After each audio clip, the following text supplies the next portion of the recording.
Jika ada satu negara Asia yang paling banyak dijagokan untuk menciptakan sejarah di Piala Dunia 2026, maka negara tersebut adalah Jepang. Dalam beberapa tahun terakhir, Samurai Biru telah menunjukkan perkembangan luar biasa hingga dianggap sebagai kekuatan sepak bola terbesar di Asia saat ini. Perjalanan Jepang menuju posisi ini tentu bukan sesuatu yang terjadi dalam semalam. Mereka telah membangun fondasi sepak bola modern selama puluhan tahun, mulai dari pembinaan pemain muda, pengembangan infrastruktur, hingga peningkatan kualitas kompetisi domestik. Hasil dari kerja keras tersebut kini mulai terlihat dengan jelas di panggung internasional. Tidak seperti banyak negara yang bergantung pada satu atau dua pemain bintang, Jepang berkembang sebagai sebuah tim yang memiliki sistem yang kuat. Mereka mampu menghasilkan pemain-pemain berkualitas secara konsisten dari generasi ke generasi. Ketika satu pemain senior mulai memasuki akhir karirnya, selalu ada talenta muda yang siap mengambil peran dan menjaga kualitas tim tetap tinggi. Dalam beberapa edisi Piala Dunia terakhir, Jepang juga terus menunjukkan peningkatan performa. Mereka bukan lagi tim yang datang hanya untuk menambah jumlah peserta. Jepang kini hadir dengan ambisi yang jauh lebih besar, yaitu bersaing dengan negara-negara elite dunia dan membuktikan bahwa sepak bola Asia mampu berdiri sejajar dengan kekuatan tradisional dari Eropa maupun Amerika Selatan. Piala Dunia 2022 menjadi salah satu bukti nyata perkembangan tersebut. Jepang berhasil mengejutkan dunia dengan mengalahkan dua mantan juara dunia, Jerman dan Spanyol di fase grup. Prestasi itu menunjukkan bahwa mereka tidak hanya mampu bersaing, tetapi juga mampu mengalahkan tim-tim terbaik dunia ketika tampil dalam performa terbaiknya. Keberhasilan tersebut semakin meningkatkan ekspektasi terhadap Jepang menjelang Piala Dunia 2026.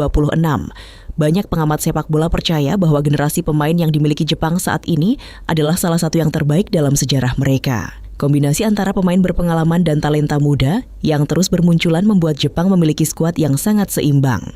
Namun dengan meningkatnya kualitas, meningkat pula harapan yang dibebankan kepada mereka. Kini Jepang tidak hanya membawa mimpi para pendukungnya sendiri, tetapi juga harapan jutaan penggemar sepak bola Asia yang ingin melihat wakil Asia melangkah lebih jauh di Piala Dunia. Salah satu alasan terbesar mengapa Jepang begitu dijagokan untuk melangkah jauh di Piala Dunia 2026 adalah kualitas para pemainnya yang kini tersebar di berbagai liga top Eropa. Jika kita melihat skuad Jepang saat ini, hampir di setiap lini terdapat pemain yang bermain di level tertinggi sepak bola dunia. Mulai dari Liga Inggris, Bundesliga Jerman, Serie A Italia, La Liga Spanyol hingga Liga 1 Prancis, pemain-pemain Jepang kini tidak lagi hanya menjadi pelengkap skuad, tetapi banyak yang menjadi pemain inti di klub masing-masing. Hal ini menunjukkan betapa besar perkembangan sepak bola Jepang dalam beberapa tahun terakhir. Dulu pemain Asia yang mampu bertahan di Liga top Eropa masih terbilang langka. Namun sekarang, Jepang justru menjadi salah satu negara yang paling banyak mengirimkan pemainnya ke kompetisi elite dunia.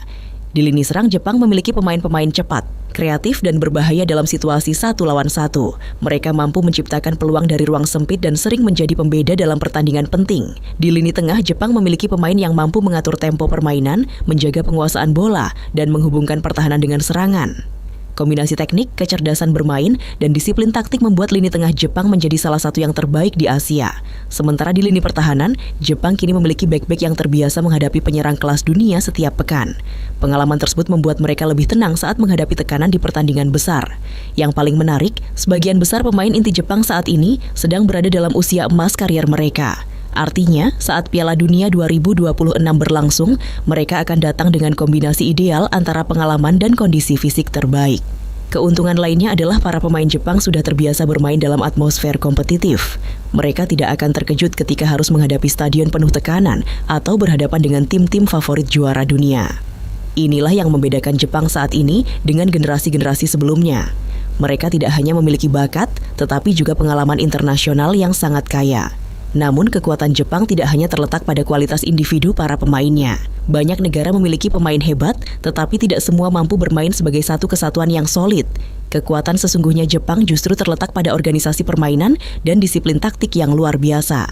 Dalam sepak bola modern, tim terbaik bukan selalu tim yang memiliki pemain paling mahal atau paling terkenal. Seringkali, tim yang paling terorganisir dan paling disiplin justru menjadi yang paling sulit dikalahkan. Dan Jepang adalah salah satu contoh terbaik dari hal tersebut. Ketika bertahan, seluruh pemain Jepang bekerja sebagai satu kesatuan. Para penyerang ikut membantu pertahanan, para gelandang aktif menutup ruang, dan lini belakang selalu menjaga jarak antar pemain dengan sangat baik. Hal ini membuat lawan sering kesulitan menemukan celah untuk menciptakan peluang berbahaya. Namun yang membuat Jepang semakin berbahaya adalah kemampuan mereka melakukan transisi dari bertahan ke menyerang. Begitu berhasil merebut bola, para pemain Jepang langsung bergerak cepat ke depan. Mereka tidak membutuhkan banyak sentuhan untuk membangun serangan. Umpan-umpan cepat, pergerakan tanpa bola, dan kecepatan para pemain sayap seringkali membuat lawan tidak siap menghadapi serangan balik mereka. Selain itu, Jepang juga dikenal sebagai tim yang sangat fleksibel secara taktik. Mereka mampu menyesuaikan gaya bermain tergantung lawan yang dihadapi. Saat menghadapi tim yang lebih kuat, mereka bisa bermain lebih defensif dan mengandalkan serangan balik. Namun ketika menghadapi lawan yang setara atau lebih lemah, mereka mampu mengambil inisiatif permainan dan menguasai jalannya pertandingan. Kemampuan beradaptasi inilah yang membuat Jepang sangat sulit diprediksi. Lawan tidak pernah benar-benar tahu pendekatan apa yang akan digunakan Samurai Biru dalam sebuah pertandingan. Faktor lain yang menjadi kekuatan Jepang adalah kedisiplinan pemain dalam menjalankan instruksi pelatih. Hampir tidak ada pemain yang bermain untuk dirinya sendiri. Semua pemain memahami perannya masing-masing dan bekerja demi kepentingan tim. Mentalitas seperti ini menjadi salah satu alasan mengapa Jepang sering mampu mengimbangi, bahkan mengalahkan negara-negara yang secara individu memiliki pemain lebih terkenal. Namun, taktik dan organisasi permainan saja tidak cukup untuk melangkah jauh di Piala Dunia. Dalam pertandingan besar, ada satu faktor lain yang sering menjadi pembeda antara kemenangan dan kekalahan. Piala Dunia 2026 bisa menjadi kesempatan emas untuk mengubah sejarah tersebut. Dengan skuad yang dianggap sebagai salah satu generasi terbaik yang pernah mereka miliki, Jepang memiliki peluang nyata untuk melangkah lebih jauh dibandingkan sebelumnya. Jika mampu menjaga konsistensi permainan terhindar dari cedera pemain kunci dan mendapatkan sedikit keberuntungan dalam perjalanan turnamen, bukan tidak mungkin mereka akan menjadi tim Asia pertama yang mencapai perempat final bahkan semifinal dalam era sepak bola modern. Meski demikian, perjalanan menuju sejarah tentu tidak akan mudah. Jepang akan menghadapi tim-tim terbaik dari seluruh dunia yang memiliki kualitas dan pengalaman luar biasa. Setiap pertandingan akan menjadi ujian besar bagi ambisi mereka. Namun satu hal yang pasti, Jepang telah menunjukkan kepada dunia bahwa mereka bukan lagi sekadar wakil Asia. Mereka adalah tim yang layak diperhitungkan oleh siapapun. Kini, semua mata akan tertuju pada Samurai Biru. Akankah mereka mampu memenuhi harapan jutaan pendukungnya? Akankah mereka menjadi pemimpin kebangkitan sepak bola Asia di panggung dunia? Atau justru tekanan besar akan menjadi penghalang langkah mereka? Jawabannya akan kita saksikan di Piala Dunia 2026. Menurut kalian, sejauh mana Jepang bisa melangkah? Apakah mereka mampu mencapai perempat final, semifinal, atau bahkan menciptakan kejutan yang lebih besar? Tulis pendapat kalian di kolom komentar dan jangan lupa subscribe untuk mendapatkan pembahasan sepak bola terbaru dari seluruh dunia. Sampai jumpa di video berikutnya.